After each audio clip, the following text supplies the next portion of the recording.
Cole, I know you're just focused on the next game, but a few games to play before the Christmas holidays. What would it mean to this team? Get a run going. Yeah, it'd be huge. I think these are big games for us. Standing wise too. To play the same team twice. It should be fun. It should be exciting, and I like what we brought last game, and we're gonna try to keep that going. For the people who might suggest that it's Buffalo, they were on a 10-game losing streak, that what can you really take from a game like that? What would you say? What would you say, and what do you take from it? I think you just take it as a building block. It's not really something we're remembering, thinking about. It's just on to the next task, and for us that's Detroit. So again, it's a good building block. I think we did a lot of good things, but there's still a lot more to do. Patrick talked with us yesterday about the fact that he loves playing with you on the power play because he said that you open a lot of lines. How do you approach your role on the power play now? Pat is on the one-timer spot.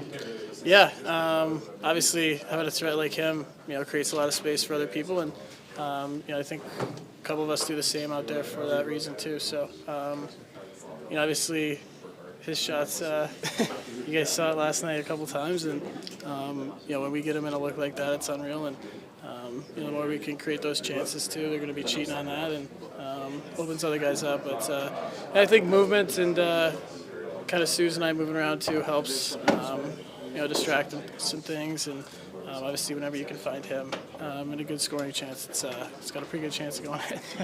As the other teams adjust to his presence in that circle, do you think that maybe it will balance and some pucks are going to head your way in the future? Just whatever the game gives you. It's just making reads. Obviously, who's ever open is going to get the puck, and they're going to have to adjust based on how Patty's been. And, that's only going to benefit other guys and the whole unit. When you look at the collective game, what's the next block you'd like to put in place as a team? I'd say by going on a run, consistency, things like that. Winning a couple more than we lose, and I think taking it game by game, but doing it the right way. I like how we handled ourselves in the third there. A couple big kills too. That guys are blocking shots in a game like that. It's good to see. So just going to try and keep that going. Again, another building block on where we want to go, but it's just one game. When you look at the work that you put into your 200-foot game last season and how it pays off this year, appreciation do you have to long-term development and thinking that sometimes the work that you put in now will just pay off in the long run? Yeah, it's huge. I think that's kind of the floor. That's kind of the expectation now, and now you can build other parts of your game out.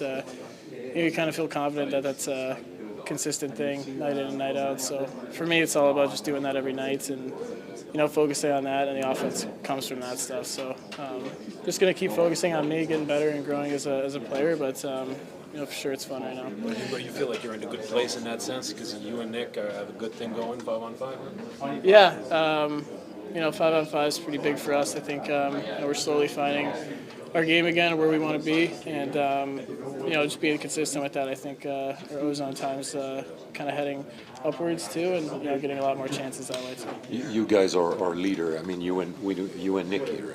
Is it important for you to show this way, having a good both sides?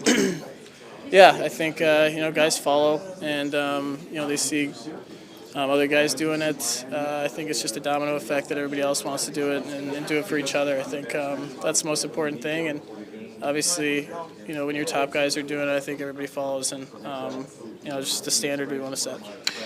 In Winnipeg, Patrick told us that he didn't touch his stick.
as players, and you hate to see when guys are struggling, but even when you're producing well, he still has clips to show you each and every day, and it's not just one or two or three guys, the top guys. It's everybody. He's showing guys on the fourth line clips all the time, and it just shows how passionate he is, and how much he cares for his players. When you guys are sitting on the bench and you see what line he's doing in a game like that, are you guys in awe at all? Are you amazed at anything that he's doing? Yeah, I think so. We get to see it every day, but obviously he's a very special player, and it's just wild how you can still take guys one-on-one, and but you're not surprised, but you still are surprised because it's the best league in the world, and for him to keep doing it each and every night is it's amazing.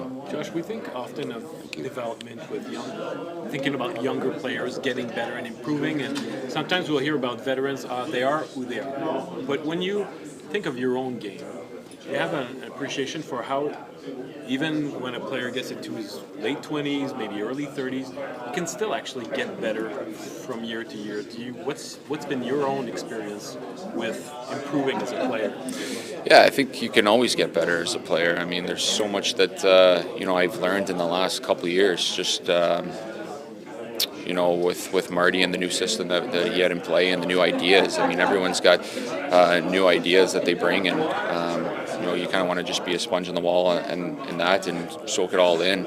But I think we discuss things every day in video, or what we see, we talk about it. So I think you can learn and get better as a player each and every day, and even learning from other guys in the league, and watching as much hockey as you can. Marty spoke the other day about how the last 2 years might have been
set you back?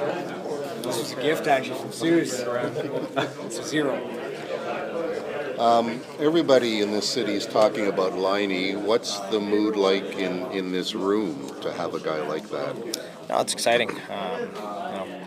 Special talent, special player, and obviously we've gotten the chance to know him. He's fit into our room really well. So you just want to see him have success. It's been great the way the city's received him, welcomed him. I know he's having a lot of fun, and it's been good to watch.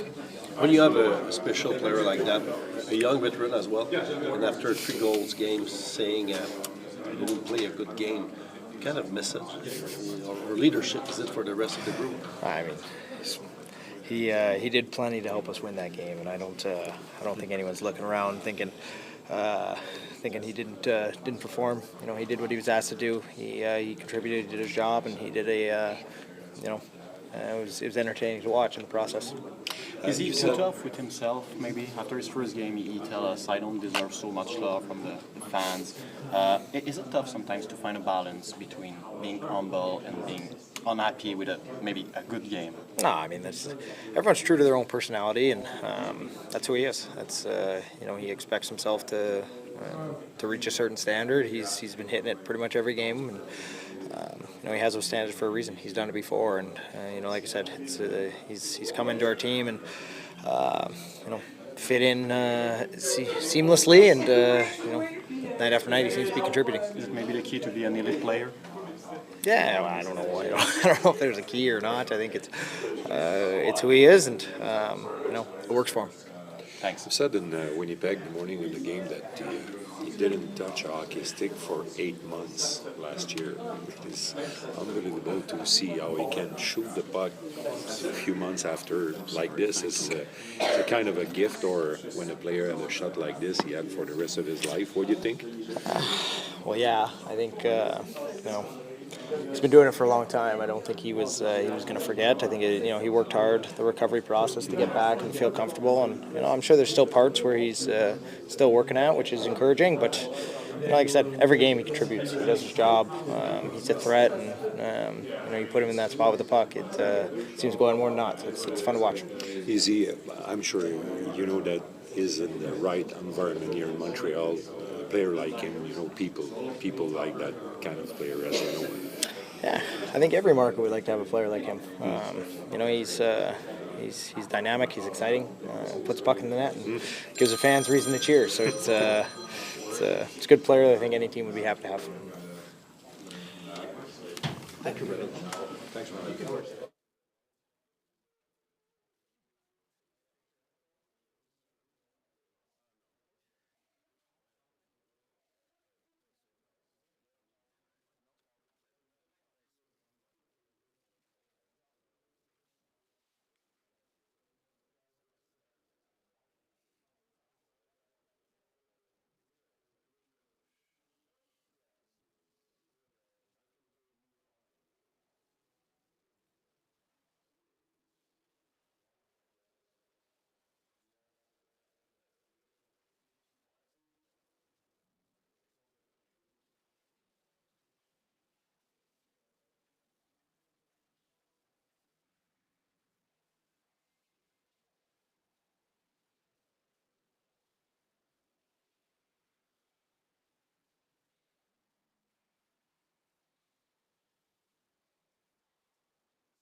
Comment justement tu fais pour vendre ce concept-là à un gars qui lui aussi va être à la même place-là, qui lui aussi va avoir le one-timer pour marquer, mais que maintenant doit laisser sa place à quelqu'un d'autre. Comment tu vends ça en tant que coach?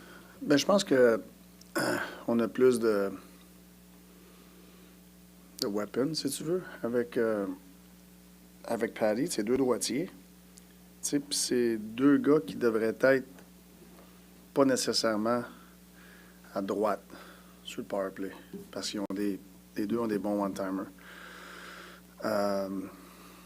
Puis c'est de trouver des manières, les deux, d'avoir pas trop d'avoir une prévisibilité pour nous autres, mais de l'imprévisibilité pour les adversaires. Puis je pense que les deux, on peut les, pas les cacher, mais les faire changer de place de temps en temps. Parce qu'il faut qu'ils respectent les deux. Puis on apprend à jouer ensemble cet avantage numérique-là, puis comment on peut maximiser les atouts de tout le monde. On veut que Cole il ait ses touches puis ses chances de marquer aussi. Puis on apprend là, à comment on peut gérer tout ça.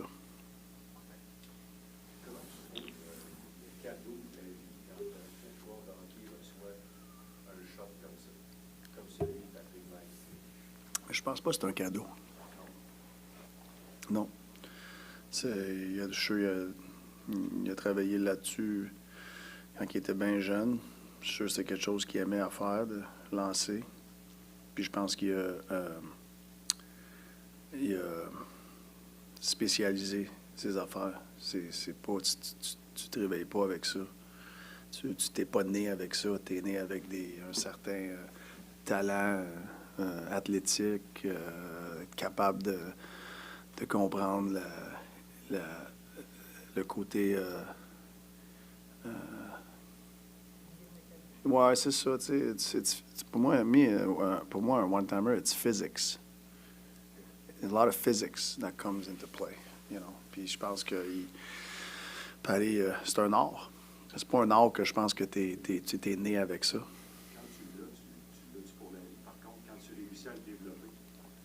Oui, je pense que tu l'as pour la vie, mais c'est comme des bons frappeurs au baseball.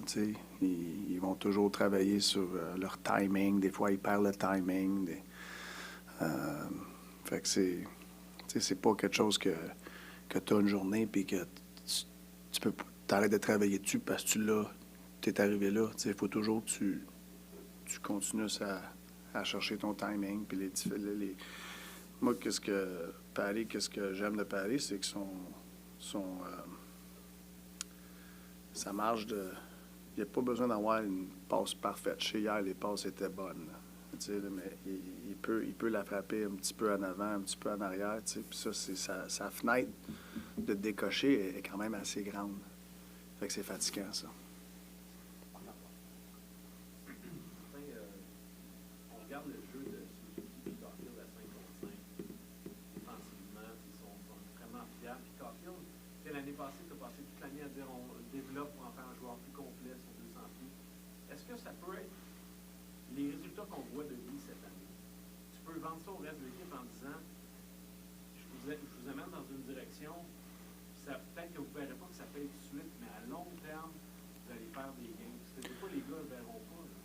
Ah, c'est sûr, mais je leur dis tout le temps, surtout nos jeunes joueurs, je travaille plus pour le futur joueur, pas nécessairement pour le joueur d'aujourd'hui, surtout avec nos jeunes joueurs. Puis faut que c'est sûr, il faut que tu les convaincre. Puis c'est pas tout le monde qui se fait convaincre de la même manière, mais ça fait partie d'essayer de faire tes jeunes joueurs évoluer puis comprendre comment que ce game-là, c'est important pour le futur du joueur, mais encore plus pour le futur de l'équipe.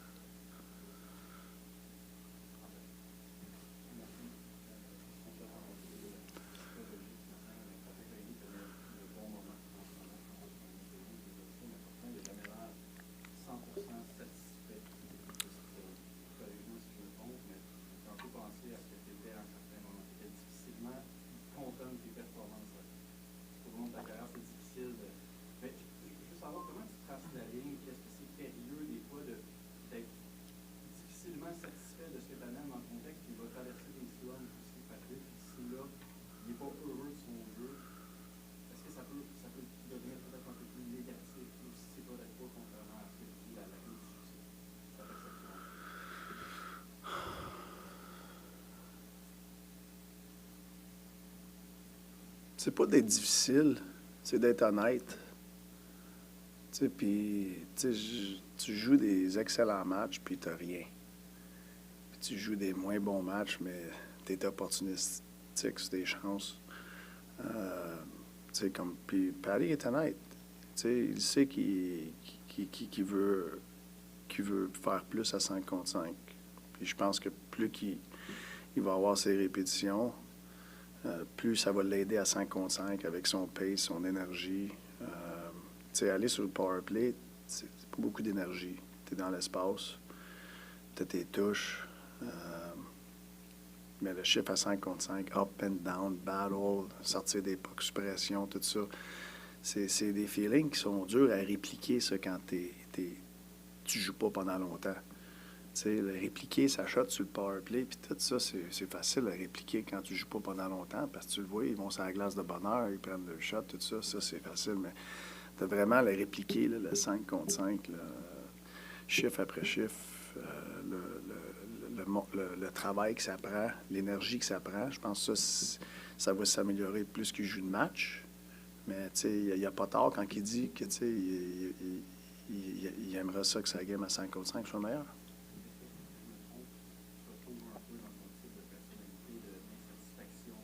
Non, je te dis pas que j'étais dur à plaire.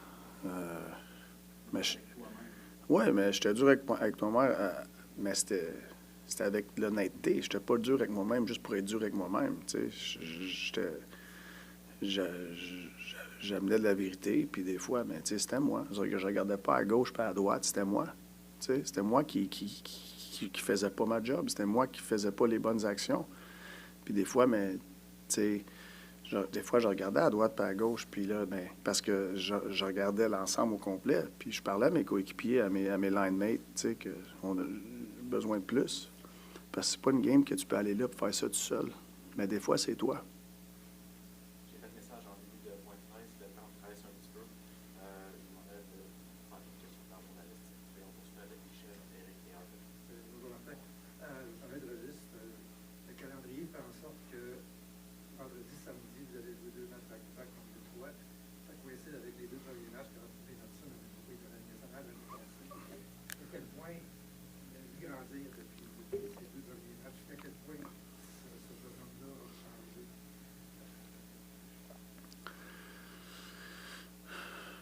Ben, honnêtement, je ne sais pas s'il a changé parce que, tu sais, on a juste vu 2 matchs l'année passée. Fait que, tu sais, on n'avait pas une grosse échantillon. Tu sais, mais on savait toujours, tu l'as vu tout de suite, tu sais, son côté offensif, il était là. Mais de l'autre côté de la rondelle, tu sais, comme c'était correct, mais tu sais, on ne sait pas, c'était-tu la norme, c'est-tu ça, tu sais. Mais je pense que c'est un jeune joueur qui apprend vite puis qui évolue. Puis son niveau de combativité, tu sais, je peux pas dire que c'est quelque chose de nouveau. Moi, je l'ai vu jouer, ça fait longtemps.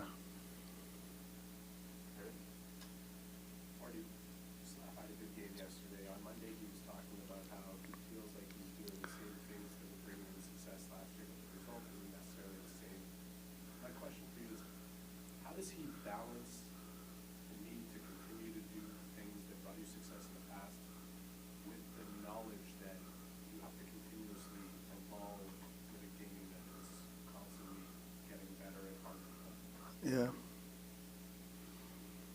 I mean, it is a balance, but I don't think it evolves so fast that you need to change the recipe that fast, you know? So I think for him, is when he's at his best, is he plays with pace and he brings heaviness. And I think it's it's starting to show more consistently. And, you know, as he gets that back consistently, he's going to be in a better place. And, you know, and after that, okay, let's get to that again. And after that, let's see, like, what the little spices maybe we have to add to his game. But to me, the focus is really getting back to that being very direct with his game and have some simplicity, especially when there's no space. But, you know, I think he can create a lot of space for his teammates when he comes with pace, and you can't play heavy without having pace. You know, if you're not moving your feet, it's hard to bring heaviness. So to me, I think that's where it starts for him, and I think we're starting to see that a little more consistently. I think there's still ways to go, but I like what I'm seeing. Oftentimes the player gets taken off the top power play unit and just with the devotion, but in Kirby's case, you find that this is better for helping his confidence, that the second unit largely goes through him as opposed to what it was Yeah. happening on the first unit. Is that accidental? Yeah, I would say very similar to, last year or 2 years ago maybe, when Slav played the half wall. He got a lot of touches in space, Yeah, like you get a lot of touches in space. I think it helps your confidence and stuff, and I think it helps your 5-on-5 game because of it. And yeah, that was the goal with Kirby going on the other unit and having the puck run through him. And being able to collect the puck in space and having your eyes up, and I think it trains your brain a little bit to, for your 5-on-5 game that is you're not going to have all that time all the time, but there's times in 5-on-5 that you should feel that it's almost a power play moment, whether you're climbing up the wall in the O-zone and you have a little bit of space. I think it helps them. They touch the puck more, so that was definitely the goal for Kirby. Marty, what kind of an emotional boost do you think Lonnie getting in the lineup is giving the team? And part of you wonder what it would have been like if you had him. Yeah, I don't know what it would have been like. I don't know, but I know I feel like it came at a good time. Him scoring goals and helping the team win in our power play is big. It's a big part of when your special teams are running good like did last game, you're going to give yourself a good chance. But if you back that up with a good 5-on-5 game, you're usually pretty happy at the end of the game. And I think the goal for us is finding some consistency in both. It's a hard league to do that, but that's our goal. Okay, merci.